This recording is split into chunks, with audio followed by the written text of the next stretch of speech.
Hi, everyone. My name is Alejandra Pena. I use she, her, AO pronouns, and I'm the Advising and Outreach Manager for the Evans School. Today, we are here for the Built for This Moment, the Reimagined Evans MPA. We have some great updates to share with you all, and we have our program director here as well, and our academic advising team. But before we start, we are going to go ahead and do a land acknowledgement. The University of Washington acknowledges the Coast Salish peoples of this land, the land which touches the shared waters of all tribes and bands within the Squamish, Tulalip, and Muckleshoot nations. The Evans School acknowledges that we are on the traditional lands of the first peoples of Seattle, the Duwamish people, past and present, and honor with gratitude the land itself and the Duwamish tribe.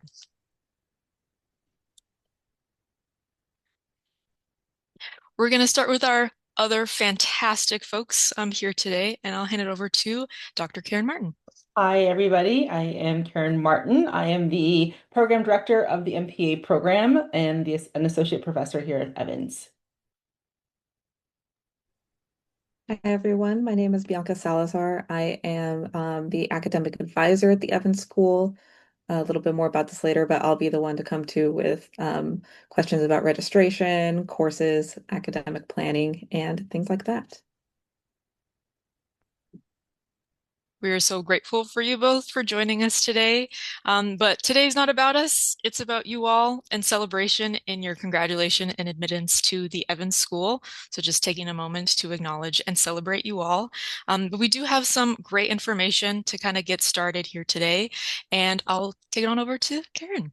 Yeah, thank you, Ali. So on the next slide, we're just going to show you the overview for the day. So we're going to talk a little bit about the changes that we've made to the curriculum recently. I'm going to talk to you a little bit about the before and the after, and then get into like the nitty-gritty of what these changes actually are outside of just the classes, so the MPA launch, selectives, and the internship. And then at the end, we will have time for Q&A.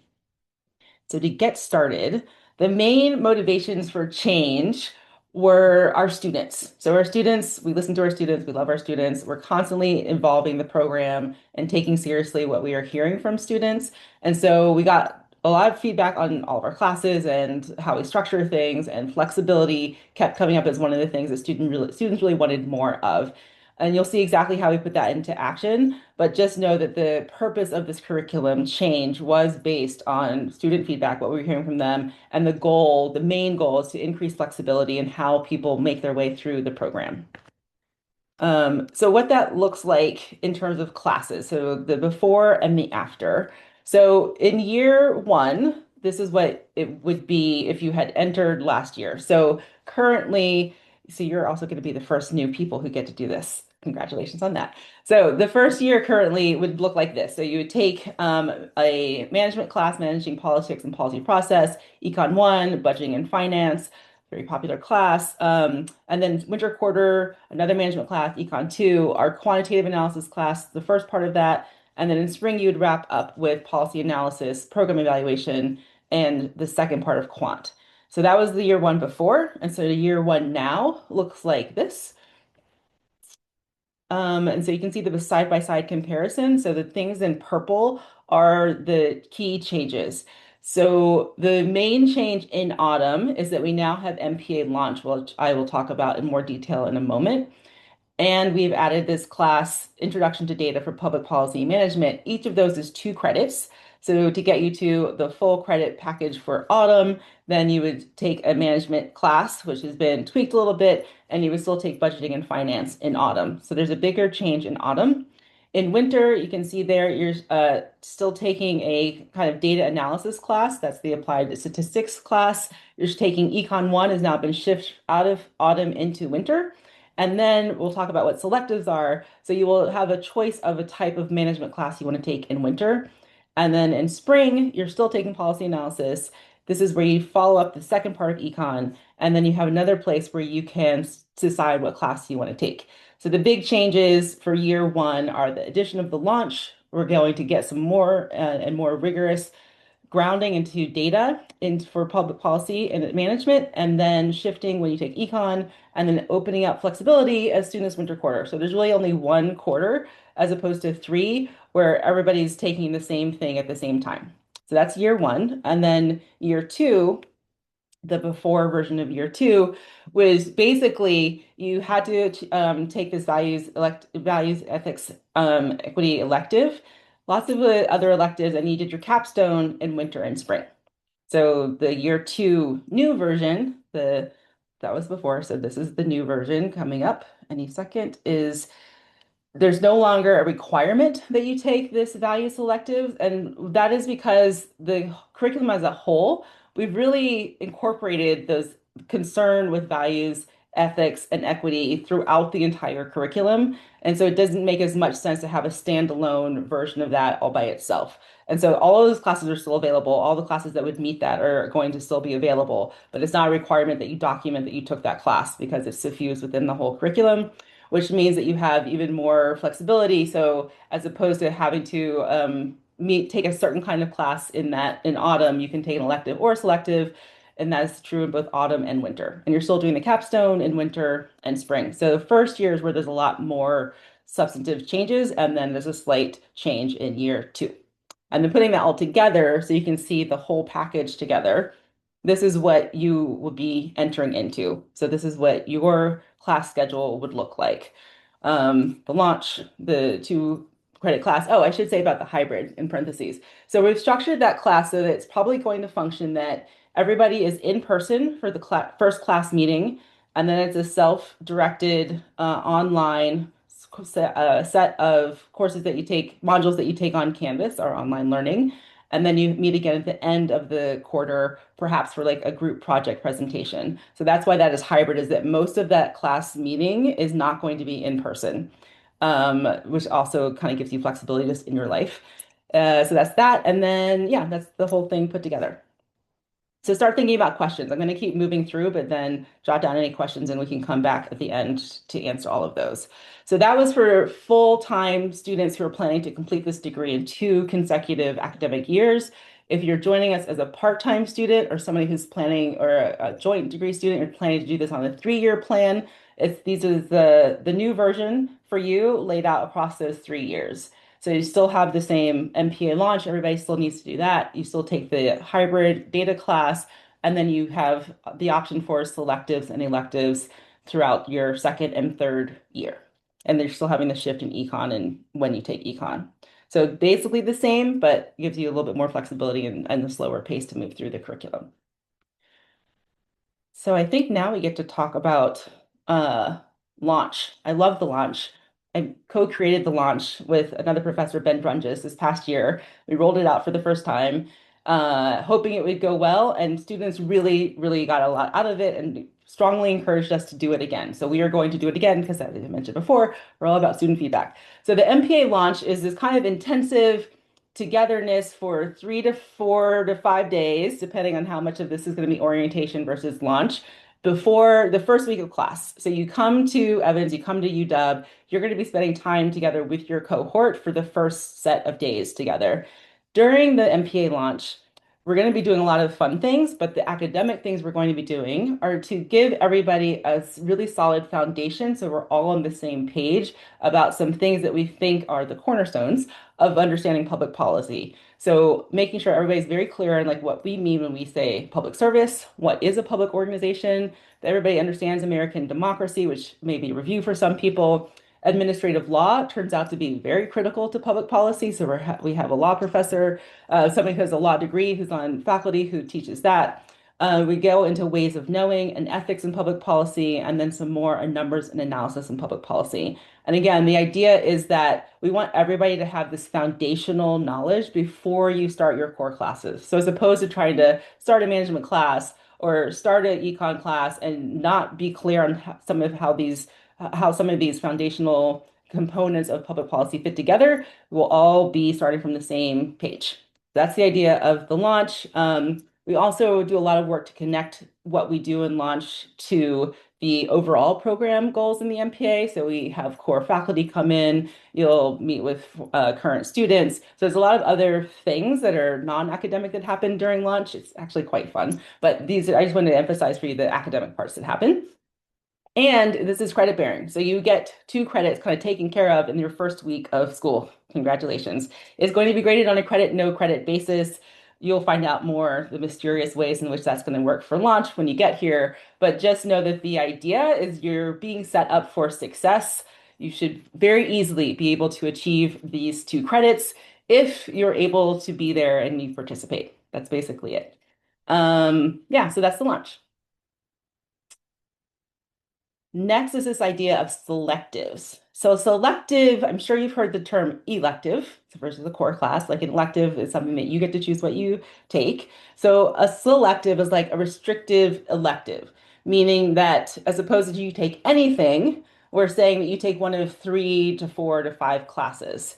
And so the goal is that we want to make sure that you have a certain amount of knowledge or skill in a specific domain, but you get to decide what your learning priority is within that domain. And I'll give you an example in the next slide. But our goal with this is that by letting you choose, like personalize your path as you go through the curriculum, that you can hone which skills you actually want for your preferred career path. So as opposed to of us opposing on you exactly what we want you to learn, we're still imposing what we want you to learn, but it's within a domain, and then you do get to decide like how you learn that. So on the next slide, I have some examples of like what that will look like. So in either your first or your second year, so remember the grid of the new curriculum, there's several slots where you get to take an elective or selective. So in your first or second year, you need to take a research methods selective, and here are the current classes that would be eligible for that. And then you also need to take a management selective in your first or second year, and these are the classes that are currently eligible for this. I will say that this is the plan because they are selectives and because the world is the world. The specific classes that meet these might change year to year, but right now, this is our best guess at what will actually be available for you next year. And then I think we're talking about the internship. So the big change for you is that the internship is no longer required.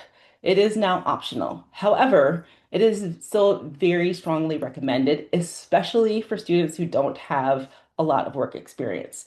So the reason we changed this, shifting it from required to optional, is because a lot of students come and they already are either literally working full time while they're in school, or they already have work experience in the domain that they want to be working in after graduation. Why it's so incredibly valuable is because a lot of people come to school because you want to shift where you're working. And so an internship is a way to get experience in a new professional domain, which is why we will absolutely still providing very robust support around internships, including helping you find them, cultivating relationships with employers, and helping you make a match with that. So it's still very important. Why it's important to us is because we take career professional development very seriously. And so the internship is one way to do that, but there are other ways to do that through your course, for example, the capstone. And some people don't need as much career development because you already have a career. So we're trying to honor the fact that students are diverse, have diverse working backgrounds, have diverse professional interests and needs. And so by making this optional, it gives more flexibility for people's life in the summer. So summer courses or working more or less during the summer, and while also supporting people who would like to have this more professional development. And so for students in who don't have a full year of full-time work experience, that is our group that needs to meet with an academic advisor, and you'll need to take a career readiness course. And we can talk more details about that, but the idea again is like we want everybody who graduates from Evans to meet a certain level of professional career readiness. And so one way to do that is through an internship. Another way to do that is to ensure that people have taken a class and meet with your academic advisor. Okay, and then what are we talking about next? That's it for me. I'm turning it back over to Ollie. Thanks, Karin. It's so exciting to see all these friends. So I hope you're excited as much as we are, truly. And we want to help support you on this journey, right? So know that I'm sure many of you have maybe competing priorities when you're in this program. I know our student population is. So our approach is a whole student philosophy, indicating like you are more than just a student when you're in our program, right? Maybe you're an employee, a spouse, an advocate, a parent, maybe a caregiver. And our goal is your success in this program. And we expect you to put, your best effort, but recognize that sometimes life may throw you some curveballs along the way. So know that we are committed to supporting you through the duration of your program. Our student affairs team is here to equip you with that support and maybe proactive or reactive, right? But to achieve your highest potential. We want to watch you thrive during your time with us, and we offer a lot of different resources. So whether that's academic advising, career coaching, and a sense of community and belonging, to name a few of those. But as you're working through the program, know that we are really here championing you on, and we'll be here every step of the way. Kind of going off of that internship kind of piece, we would also like to talk about our career development team. They are here to assist you. And so we offer in-person and virtual opportunities and different events throughout your journey and your time here throughout the year. As example, we have a career coach in-house, right? That is fantastic. They know our students, they know what we're all about. So if you need help with resume edits, cover letters, enhancing your LinkedIn presence, maybe you need some help with that, those different internship search opportunities. What does that look like? Maybe you already have an interview lined up and you need help on a mock interview and planning for your future career. We are here to help you along that path. Additionally, we just want to throw out some key dates for the MPA, and these are solidified, which we're super excited to share with you all. So the deadline to confirm fellowships offer, if applicable, so if folks received a fellowship offer from us here at Evans, that deadline to confirm your admission is going to be April 15th, just to make sure that we can secure your admission and that fellowship funding for you. Alternatively, the deadline to confirm your admissions offer is going to be June 15th. However, we just want to note that students are strongly encouraged to confirm by May 15th, as this can help you make sure that you're on track for preparation, registering for classes, making sure all of your ducks in a row, so to speak. But no, those are our deadlines for folks. Additionally, MPA orientation and launch, which Karin was just talking about how a fantastic opportunity that is going to be Monday through Friday, kind of the week of the first week of classes. And that'll be September 28th through October 2nd. Now, the first day of classes is Wednesday, September 30th, just for folks to kind of get a sense of when that is.